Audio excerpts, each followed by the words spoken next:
Gracias por continuar con nosotros. Es momento de darle la bienvenida a Tonatiuh Martínez. Él es profesor de la Facultad de Economía de la UNAM para platicar sobre el gasto del mexicano. Tonatiuh, bienvenido, buena tarde. Hemos platicado ya en otras ocasiones sobre, digamos, las preferencias de los mexicanos y ahora con el tema del gasto hay estadísticas interesantes, pero la más preocupante es, nos seguimos endeudando para tener. ¿Debe ser así todo el tiempo, Tonatiuh? No, en términos económicos debería haber una compensación entre el crédito que solicitamos en algún momento en el tiempo y el ciclo productivo de la persona, es decir, cuando nuevamente tenga algún auge económico y los ingresos suban, ese crédito que en algún momento pidió debe de ser liquidado para nuevamente continuar con su ciclo productivo. En ese sentido, como tú dices, las deudas han crecido a lo largo del tiempo y sin embargo te diría que no hay algún problema sistémico por sobreendeudamiento. Sin embargo, el comportamiento del consumidor y el uso que da a los préstamos no formales, porque en realidad el uso de la tarjeta de crédito no es la única forma de apalancarnos. Puede ser a través de préstamos en la tienda de conveniencia, préstamos a familiares, en fin, una cantidad importante y se denomina como crédito informal, es el que mayormente pesa en las unidades familiares. Sí, y a ver, lo que pasa es que luego no dimensionamos porque no tenemos la educación financiera, Tonatiuh, y como bien señalas, nos apalancamos de todo lo que esté a nuestro paso. Por ahí ya cada vez es más notorio cómo se nos empieza a hablar de hay que ahorrar, ¿no? El 30% de nuestro sueldo por lo menos, pero creo que todavía hace falta. ¿Tú qué crees que le hace falta al modelo educativo de este país para pues no perpetrar este comportamiento, ¿no? Sin duda, hace algunos años se llevó a cabo un planteamiento importante en términos de educación financiera que iniciara desde las primarias, desde el sistema básico. Incluso se empezaron a hacer alguna suerte de convocatorias para que los profesores se comenzaran a profesionalizar y tuvieran herramientas que le ayudaran a los niños. Somos un país que comparado con Estados Unidos, en donde la educación financiera empieza en temprana edad, pues tenemos esa falta, esa carencia histórica. Nosotros tenemos un sistema educativo que se concentra principalmente en las universidades, y esto es histórico.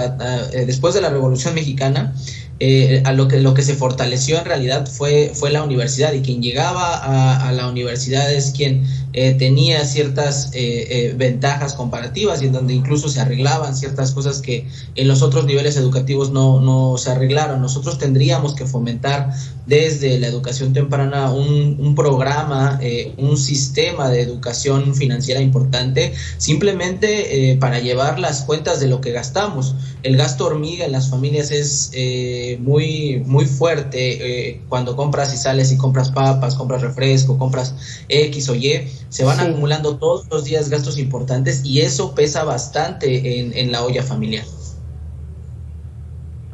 Oye, Tonatiuh, y por otro lado hay una intención de la Comisión Nacional para la Protección y Defensa de Usuarios de Servicios Financieros para poner una ley o crear una ley especial que imponga un tope de 35% de nuestros ingresos destinados a salarios y a deudas. ¿Tú qué opinas con respecto? A mí, de manera personal, me parece que sería una buena opción, aunque creo que también está coartando la libertad de los consumidores.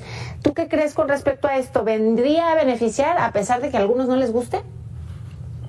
Bueno, yo creo que ahí debe de haber una elección. En términos de libertad económica, los individuos deben de elegir qué camino seguir. Si nosotros comenzamos a fomentar leyes en donde se vayan de una u otra forma restringiendo las capacidades de elección de las personas, podríamos caer en una situación adversa, ¿no?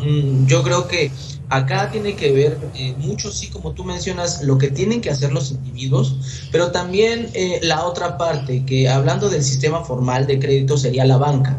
La banca muchas veces ocurre en prácticas negativas y en ocasiones de sobreendeudamiento, simplemente por el hecho de colocar. Y es que también muchas veces las personas que trabajan en la banca se ven forzados por las metas a cumplir, a tratar de colocar a diestra y siniestra el crédito, y eso de una u otra forma crea problemas en las familias. Entonces yo creo que es una situación más compleja y no debe dejársele simplemente al individuo. Por otro lado, Tonatiuh, hay por ahí quienes piensan que nuestros ingresos han mejorado muchísimo con respecto a la propuesta de esta administración, pero también hay analistas que dicen, están aumentando los ingresos, pero también está aumentando la inflación, y entonces esto no nos debería de quedar en la cabeza marcado como gano más. ¿Tú cómo lo ves? Pues mira, acá podemos hacer uso de una herramienta que es el salario real. El salario real descuenta los efectos de la inflación. Es decir, si yo tengo un incremento de 10 pesos al año y la inflación fue de 5, en términos reales yo tendría un crecimiento casi del 5% de mi salario. En ese sentido, nosotros podemos medir entonces si es cierto que ha habido una recuperación o mejora del poder adquisitivo a través del crecimiento de los salarios reales a lo largo de todas las administraciones, no nada más esto. La realidad, y si analizamos los datos del Instituto Mexicano del Seguro Social, en donde están pues la mayoría de los empleados formales, podemos ver que con Fox, por ejemplo, la caída en los salarios reales se dio de manera importante, aunque ahí vivimos un periodo inflacionario, diríamos, medio fuerte. Con Calderón y Peña la inflación estuvo muy controlada y sin embargo no hubo crecimiento de los salarios reales, en realidad se mantuvieron estancados e incluso perdimos poder adquisitivo por varios meses. El efecto que ha tenido el incremento en el salario mínimo sobre el resto de los salarios es importante, porque lo que estamos viendo en términos de números es que sí hay un crecimiento de los salarios reales, no nada más el salario mínimo. El salario promedio ha crecido de manera muy importante con esta administración, y eso es algo que tenemos que destacar porque hemos vivido una inflación muy fuerte en el último año y medio.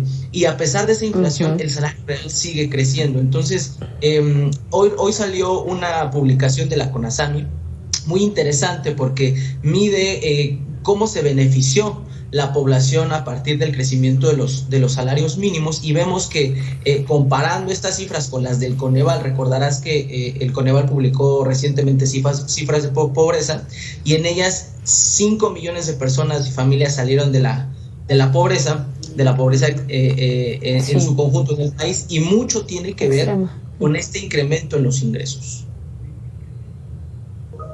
Oye, Tonatiuh, y para finalizar, por ahí platicaba con mi compañera Marce antes de que entrara contigo a entrevista, y platicábamos de la equidad de los ingresos, porque hay una encuesta, la Encuesta Nacional de Ingresos y Gastos de los Hogares, que realiza el INEGI cada 2 años, la última fue el 2022, y está clarito que los hombres siguen ganando más, las mujeres en proporción mucho menos, y por ahí intervienen algunos otros puntos que hacen que esto fluctúe, ¿no? Si hay hijos, si no hay hijos, si se renta el hogar o si es vivienda propia. En fin, ¿tú qué opinas sobre esta equidad de la que se está hablando? Es necesario entender que si hay una brecha salarial muy importante de género.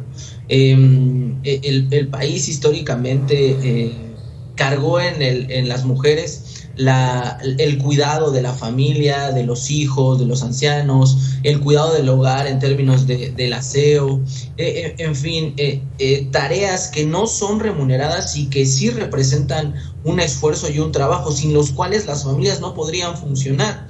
Eso hizo que se desplazaran por décadas y les retrasáramos las oportunidades para entrar al mercado de trabajo, lo que se ha traducido en una brecha de ingresos muy importante. Me parece que debemos luchar contra esa situación, que debemos incorporar cada vez más mujeres al mercado laboral. Hay un bono de género en términos demográficos, es decir, esa capacidad que tenemos de una población importante del país de mujeres que podrían entrar a trabajar y que nos representaría una mano de obra muy, muy importante, y en términos de industria se ve muy, muy atractivo esta situación. Entonces existe la brecha salarial, la brecha de género por ingresos, Es una situación que debemos atender y que incrementos en el salario real deben de permear, como lo está haciendo durante los últimos años, a las mujeres y a los hombres, pero a bien de reducir la brecha que tenemos. ¿Desde dónde se tendría que trabajar esta brecha, Tonatiuh? ¿Desde qué perspectiva? ¿A quién le toca, pues, agarrar esta chamba? Pues mira, yo creo que va de la mano del conjunto. Tenemos que trabajar como empresa privada, como gobierno y como sociedad para poder resarcir esta situación que ha sido catastrófica y que llevamos décadas viviendo. No es una cuestión meramente de nuestro país, es una situación que permea en toda América Latina y en los países que están en industrialización, pero es una situación de todos, no de un solo agente. Pues bueno, ojalá que esto empiece a tomar forma, el tema de la equidad en los ingresos, y que sobre todo seamos más conscientes como mexicanos para decidir en qué gastamos y hacerlo conscientemente. Muchas gracias, Tonatiuh, por tu tiempo esta tarde. Espero contactar contigo más adelante. Gracias. Después que esta casa le invito, hacemos una pausa y ya regresamos.